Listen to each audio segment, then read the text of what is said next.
Good evening, ladies and gentlemen. This is Will Rawson coming to you from the Will Rawson Podcast live on video instead of on Anchor, which I will also probably do one for Anchor as well. But this is the April 17th, 2021 edition. For most of you that don't know why that's significant or important, it's a very significant day for those of us that served in 3rd Battalion 7th Marines and were deployed to Operation Iraqi Freedom 2 from February 2004 to September 2004. In fact, we left Valentine's Day. We flew out of the States to go to head towards it to Iraq, and then we got back in September. So that's, and then for anyone that doesn't know, if you were a Marine deployed to Iraq, Al Anbar province in 2004, especially in an infantry battalion, it was probably not a good. This month is not a great month for you. It's not a happy month at all, whatsoever. We lost a lot of good Marines, corpsmen, a lot of brothers. There's soldiers and sailors and airmen that were probably also lost. They were also lost during these time frames, but. Al Anbar province was like the Wild West. It was bad. It was bad in 04. The insurgency was... It was bad. Anyhow, I'm going to talk about the 17th and why it is a significant day for me and my fellow Marines. Anyhow, I'm going to read about the actual battle first, and then I will talk about what I recall happened that day. So just bear with me. Alright. Here we go. Let's go with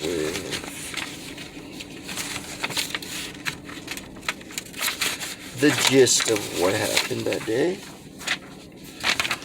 In April 2004, the city of Fallujah was under siege by United States Marines because of Blackwater contractors getting killed and their mutilated bodies getting dragged through the streets on a bridge. Fallujah was like an insurgent-held city. The insurgents were looking to relieve the pressure on the city by attempting an offensive of their own. 10 days before the highway connecting Al Anbar province to Baghdad was cut and the insurgents attacked the capital of the province, Ramadi, which we lost a lot of good Marines, 2-4. They lost a lot of good Marines, the magnificent bastards, in early April. That attack was repulsed and repelled by the Marines of 2-4. And the battle resulted in heavy casualties on both sides. Now the insurgents were ready for another attack on the city of Husaybah, which was on the Syrian border. The battle was an estimated 300 Iraqis from Fallujah and Ramadi launched an assault against Americans in Husaybah. The insurgents lured the Americans from their base on the outskirts of the city, first with a roadside bombing and then with a mortar attack. When the Marines responded, they walked into an ambush where they were hit with small arms machine gun fire near the former Ba'ath Party headquarters. More reinforcements were soon called in to help the ambushed Marines. The force was also hit as they were entering the city. Very soon, heavy street fighting ensued, which lasted the whole day. The Marines had to clear 2-story buildings block by block. Most of the fighting was centered along a street in the northern part of town, which the Marines called East End Street. We called it East End Road, I believe. Insurgents were on both sides of the street and were constantly laying down fire at the Marines. The fighting slowed down a bit after the Marines cleared a house used by the insurgents as a stronghold, which they later nicknamed the Crack House. But the fighting continued late into the night. During the night, Cobra helicopter gunships strafed insurgent positions near a soccer stadium downtown. The aftermath was 5 Marines were killed along with 150 insurgents in the fierce battle that lasted 14 hours. Another 9 Marines were wounded and 20 insurgents captured. Captain Richard J. Gannon II, 31, of Escondido, California, posthumously promoted to the rank of Major. The Marine base in Husaybah was renamed Camp Gannon. That is true. In his honor. Corporal Christopher A. Gibson, 23, of Semi Valley, California. Lance Corporal Michael J. Smith, Jr., 21, of Jefferson, Ohio.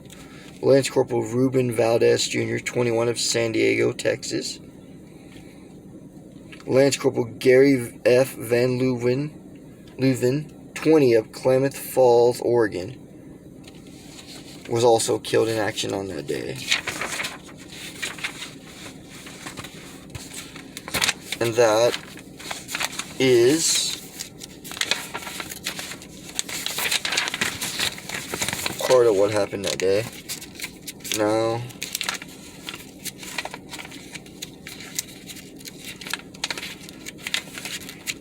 I will talk about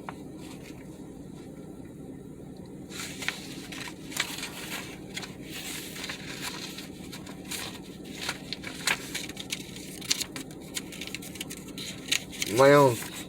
I remember that day.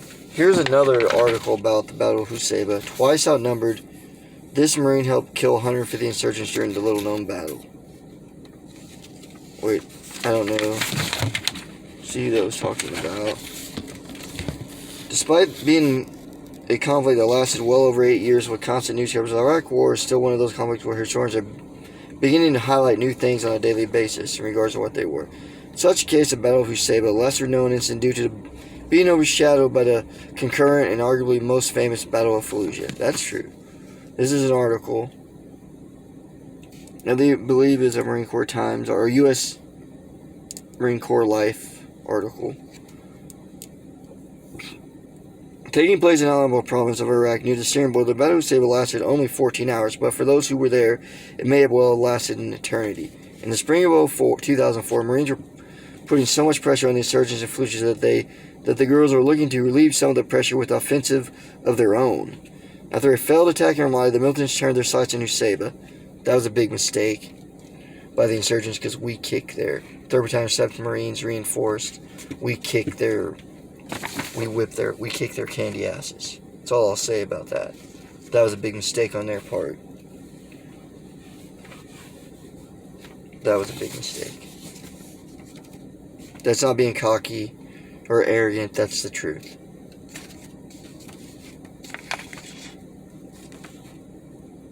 In the spring of 2004, Marines were putting up so much pressure. Okay, I already read all that. The insurgents turned their sights to Husaybah, a relatively lightly defended city compared to Fallujah. So it wasn't really relatively lightly defended.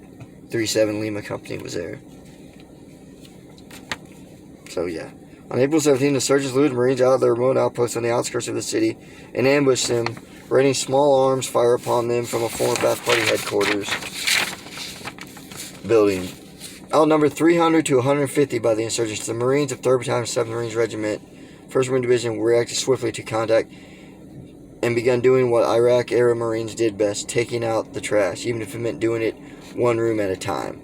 Going house to house, the Marines cleared buildings along several blocks while actively engaged in brutal street fighting, without any help from even the most sympathetic of locals. We were getting small arms fire, machine gun fire, and mortar on a regular basis for the entire time we were there, said then Lance Corporal Austin T. Herbal, an assaultman for Weapons Platoon, Company L, which is Lima Company, in the 2004 interview by the U.S. Marines. The locals were afraid to help us because terrorists would kill anyone who helped us, said then Lance Corporal Andrew Y. Tuttle, another assaultman for Weapons Platoon. That's all true. People were scared to help us because as soon as we left, after they told us what happened, they would get killed or their families would get killed. I mean, it's hard to blame the people there in Husaybah for the city for what happened because they were looking out for their family. If they helped us, that was a death sentence for them. If the insurgents found out, I mean, I remember a story. I remember a 1-7 Marine. I was taking, I think, a class at a division schools, and he was telling us about how a little girl had pointed out where an IED was for them, and then, like, I think a week later, that little girl's body was found on one city block, and her head was found on the other block by a 1-7 patrol, all because that little girl helped Marines. The insurgents beheaded her. That was the type of character of people we were fighting. So I don't see how anyone could be sympathetic to the insurgents, but there are people that are. Or anyone could support that kind of BS. There was a grim truth to this. Insurgents, ruthless and desperate to maintain control, often punish local sympathizers in horrific ways. It was so bad, children would get their hands cut off for selling us sodas, recounted then Lance Corporal Joshua J. Rutherford, a machine gunner for Weapons Platoon. During the battle, then Captain Richard J. Gannon and his company were tasked with reinforcing a besieged sniper team in the city, coming under very heavy fire. Gannon's team found themselves subject to rocket-propelled grenades, as well as medium machine gun and small arms fire. At one point, Gannon maneuvered through the enemy fire and made his way to a courtyard, search for a wounded Marine. When he entered an adjacent circle, he exchanged fire and grenades with 9 enemy fighters, becoming mortally wounded in the process. For his actions, Captain Gannon would be posthumously promoted to Major, awarded the Silver Star, and had a Marine Forward Operating Base named in his honor. The Marine Forward Operating Base was Camp Gannon. It was called Camp Usaba, and then it was renamed Camp Gannon in his honor. As nightfall fell, fighting continued to the city, prompting A-1 Cobra gunships to come out, circle the city like angry wasps, strafing positions until morning. After 14 hours of brutal fighting, the Marines had won the day at a cost of 25 wounded Marines and 5 who would never see home again. On the enemy's side, over 150 were killed and 20 captured. It was a heavy price we paid for victory. It was heavy. I mean, Major Gannon, I didn't know everyone well, like all the guys. I mean, Major Gannon, though, he was like an outstanding leader. He was the best. I spent 9.5 years in the Marine Corps, and he was honestly, and I had some really good leadership officers. Major Gannon was the best, though, by far. Just, I was a weapons company, Cat Blue, attached to him, but we were his Marines. Same thing with the Kilo and India guys that came. When they rotated out, they were his Marines. Engineers, tanks, those were tracks, they were his guys. You were his Marines. He treated you as such. I mean, I'm forever grateful for, men like that I served with. The guys that lost their lives. Because in March we also lost, or in April we also lost Torres, Lance Corporal Torres from Cat White. We lost Lance Corporal Walzer from, Lima 3. We lost Corporal Dunham. This is before the 17th. Corporal Dunham he would selfishly sacrifice himself, throwing himself on a grenade on the 14th, but he would be be taking off life support on the 22nd. But, we lost so many good, Marines that day. And on that deployment, because in March we lost Morris and Smith. I'm forever grateful for all the Marines that we lost. I can truly say I walked amongst heroes and fought alongside them. And I'm forever grateful for that, indebted to them. I'm here in Broken Arrow, Oklahoma, because of men like that. My son is inside sleeping right now. He's in the house sleeping. I decided to podcast out in the work van, just not to disturb him. But, my wife, she's here. I have a wife and a son because of men like that. So, let me read you I'm going to read Major Gannon's Silver Star citation. And also Lance Corporal Santos's Silver Star citation. Well, Lance Corporal Santos was with Kilo Company. He was with 3rd Squad. He was awarded the Silver Star as well for that day. But I'll read, because, it was a battalion-wide effort that day. I will read him and Major Gannon's Silver Star citations after I recall what I remember about that day. I remember we got woke up to being mortared, like it said, like I read in those articles. I think it was like 20 to 30 mortars, something like that.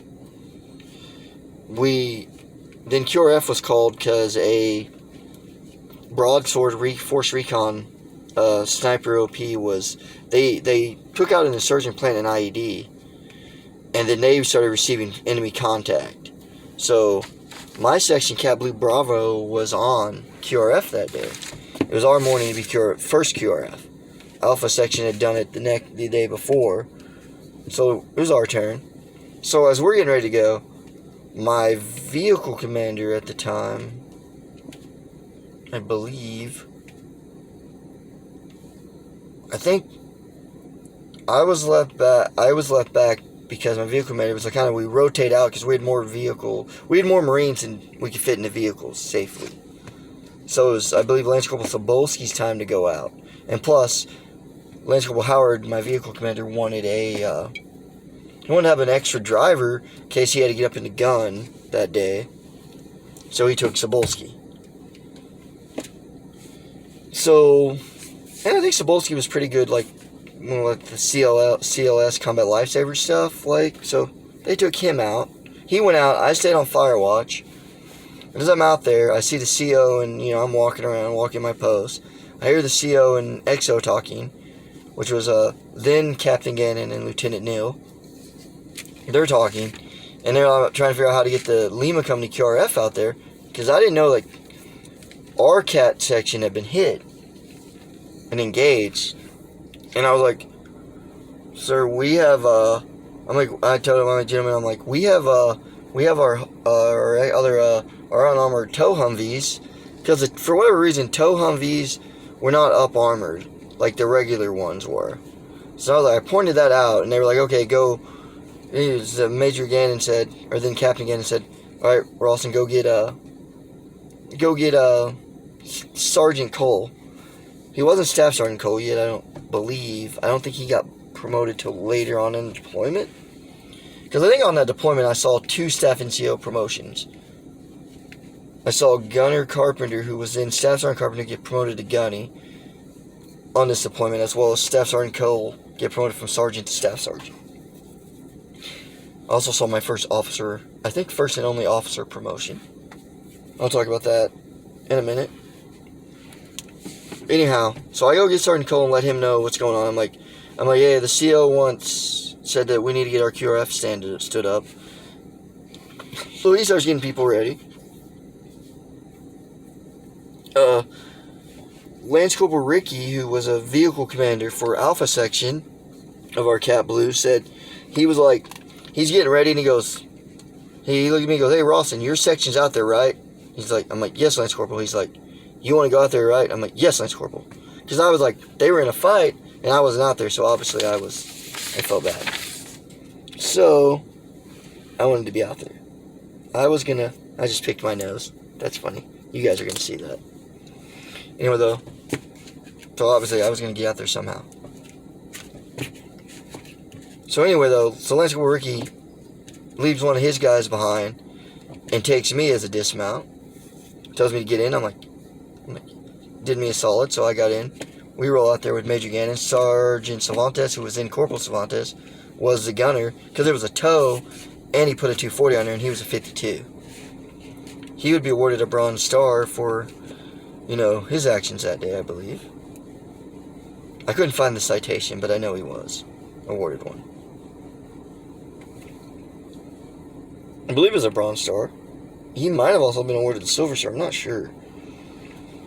Sure, he should have asked him, but anyway, though, so we roll out with the line company QRF. We get out there, we get stuck on a corner near East End, because we take the small roads through the town, because the main roads were Market Street, then you had West End by us, you had Train Road, which took you to East End. So we go out there, and we get stuck. Gunny Vay, and then Major Gannon and Chicken Scene out. They go, we get over to where Cat Blue, where Bravo, my section's at. I get up there, I believe I was running with Lance Corporal Ricky. And we see Lance Corporal Montgomery, who was my team leader when I first got to 3-7. I was with, he's a fellow Oklahoman as well. Gomer, Corporal Montgomery's being carried over, and we're like, what happened? He's like, they shot the Gomer. And we're like, where? And he's like, in my ass. And we kind of laughed, and I'm like, you should be okay, right? And he's like, yeah. I think it was Lance Corporal. He's like, yeah, he's going to be fine. So I link up with them. They're medevacing. Corporal Friedman, who was also, at one point, my vehicle commander, he was also wounded. They're getting medevaced. I'm with Sergeant Harnett and my platoon commander, Lieutenant Moore, at this time. We see what we think is insurgents as we're watching this one guy who had, I think he was dressed in white, or he had a white beard and white hair. He kept getting shot and getting back up from different people, from different areas. We shot at him. And we didn't know at the time the insurgents were high on methamphetamines. So that's why they didn't go down, and headshots was the only thing that worked a lot of times. So anyway, what happened? So we think it's insurgents. So Corporal Clip, who was with Alpha, he dropped some 203 rounds in the area, and me and Lieutenant Moore engage that area. I empty out my magazine. Little do we know it was one of our Force Recon OPs. We just thought it was insurgents. Sergeant Hurnett yells, "Friendly's friendly," so we cease fire. Lucky we didn't hit anyone. The one time I decided to be a terrible shot was good, obviously. But I was really just suppressing the building, I think. Anyway, though, so eventually, Lima 4 weapons platoon, they take a KIA from Iraqi sharpshooter from, they believe, the old Iraqi barracks it was an old bombed out barracks. So they have us press over there. So I get back in with Corporal Ricky and Sergeant Valdes, because that's who I rode with. I get back in with them and Major Gannon, and we push across to where the other guys are at. And they have Cervantes fires a TOW at the building. This is a bombed out building, so it's basically like half a building. So the TOW goes through. The missile goes through. I mean, if the guy was in there where that missile fired at and went over the TOW, he definitely needed to change his pants or died of a heart attack.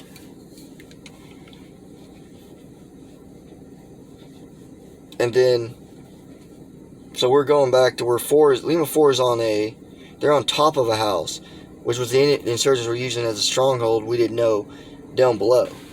That is where they medevac Corporal Gibson to, in the courtyard, and where Smith and Valdez were hit at, and then Major Gannon was hit at engaging, trying to find the wounded Marines and get to them. But I remember when we dropped Major Gannon off, he linked up with some of the Lima guys. Because at first I was like, when he got out, I asked Ricky if I should go with him and, go with him and basically be, go with him. And he was like, no, he's Lima guys. He's linked up with those guys. We need you in here. We need you in the vehicle. And I'm like, okay. So we drive around. As, after he fires the TOW, we go back towards where the house is at, where Lima 4 is up on the roof. Machine gun fire starts hitting they have a metal gated door. I'm like, what the heck? And then an enemy grenade gets thrown over. I'm like, wait. And then it's like Marines are down in the courtyard. That's where Gibson, Smith, Valdez, and Major Gannon are at. I'm like, holy shit. That bomb in between the first Vic I was in and the second Vic. I was in the second Vic. So we stop, we strong point there.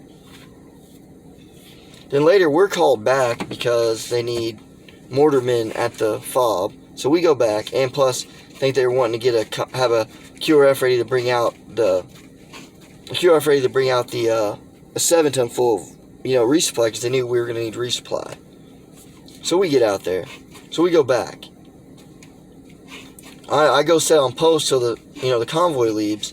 I go stand, no, not really, it was basically up on a 7-ton with another Marine, watching for insurgents, while one of our snipers our 3-7 Stay guys were doing work. I don't know if it was Delgado or Slamka, but they were doing work at one of the towers, or one of the other sniper guys.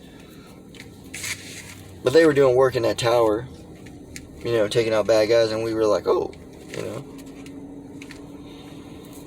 And then, you know, they're like, hey, we need you want to go ride security in the back of the 710? I'm like, yeah. So it was me, Lidke, Dierberger was the 50 cal gunner in the 7-ton.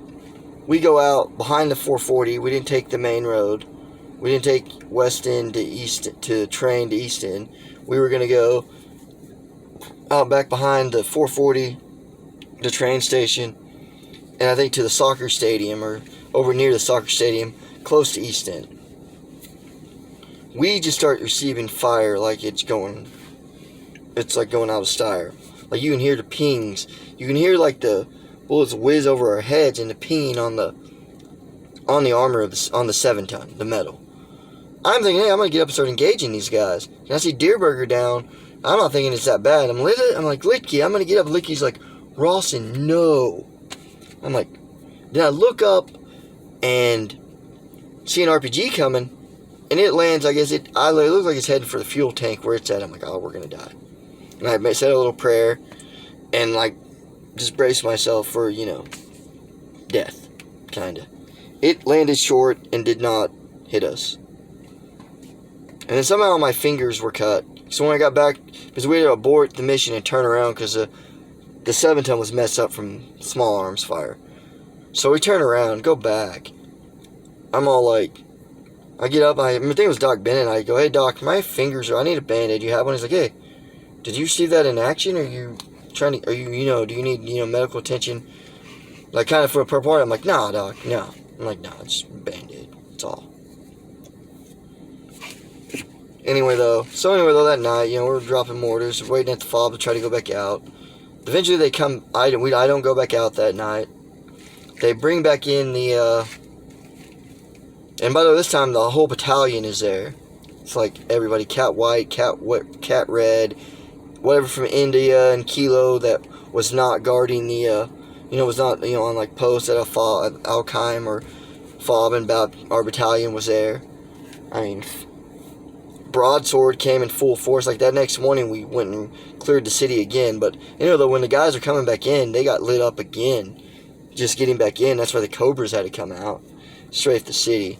It was crazy, but I just, that was just a bad day. I mean, it was a bad month. I mean,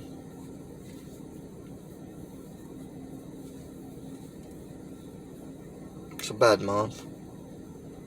I just feel like I should have done more. Could have done more. Anyhow, yeah, that next day, General Mattis came down and he frocked Lieutenant Neal to Captain Neal. And it was the first time since Vietnam that had happened. And this is General Mattis, so for you, he was Secretary of Defense at one point, and he's former Commanding General of Central Command in the 1st Marine Division. He came down and promoted our XO.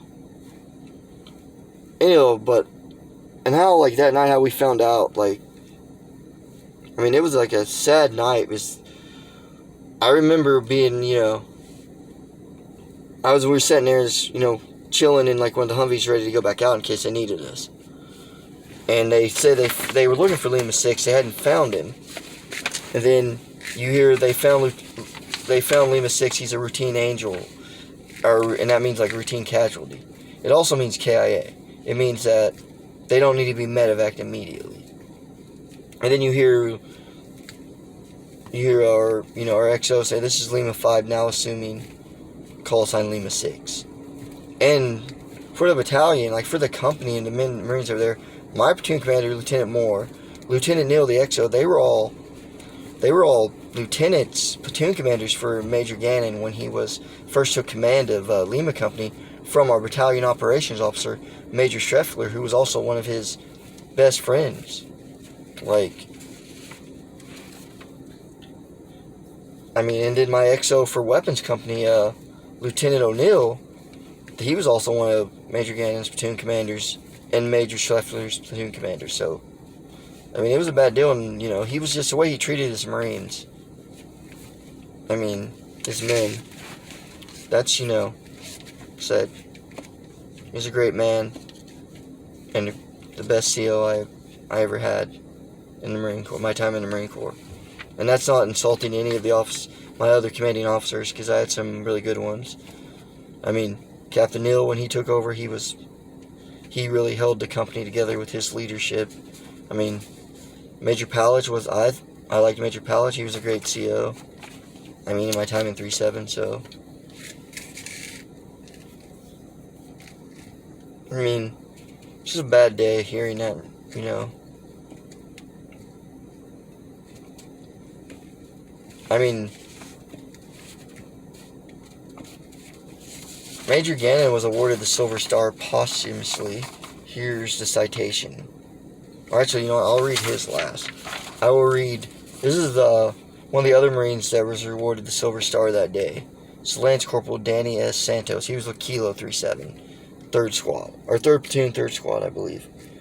The President of the United States of America takes pleasure in presenting the Silver Star to Lance Corporal Danny S. Santos, United States Marine Corps, for conspicuous gallantry and intrepidity in action against the enemy while serving as squad leader, 3rd Squad, 3rd Platoon, Kilo Company, 3rd Battalion, 7th Marines, Regimental Combat Team 7, 1st Marine Division, 1st Marine Expeditionary Force, U.S. Forces Central Command in support of Operation Iraqi Freedom 2.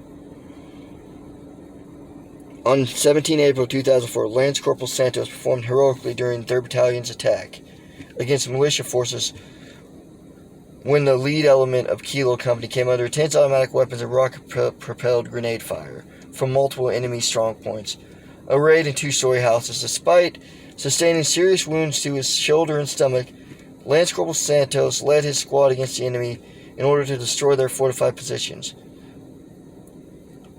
As the squad's pointman lay wounded in the street, Lance Corporal Santos disregarded his own safety, exposed himself to enemy crossfire, and destroyed an enemy position using an AT-4 under the suppressive fires of an assaultman. He dashed into enemy fire and dragged his wounded pointman back to safety of a covered position. Despite his wounds, he remained calm throughout the engagement, consolidated his squad into a defensive position, and triaged the wounded, refusing medical attention until his men were properly treated. He continued to check his squad's position and engage enemy in adjacent buildings and streets. By his bold leadership, wise judgment, and complete dedication to duty, Lance Corporal Santos referred the great credit upon himself and upheld the highest tradition of the Marine Corps and United States Naval Services. It was a battalion effort, like I said. There were a lot of heroes that day. I mean, Lance Corporal Brammer was CLS Combat Lifesaver certified. He was the one that kept Lance Corporal Montgomery, and he treated Lance Corporal Montgomery and Corporal Friedman when they were hit. I mean, there was just, you know. And now,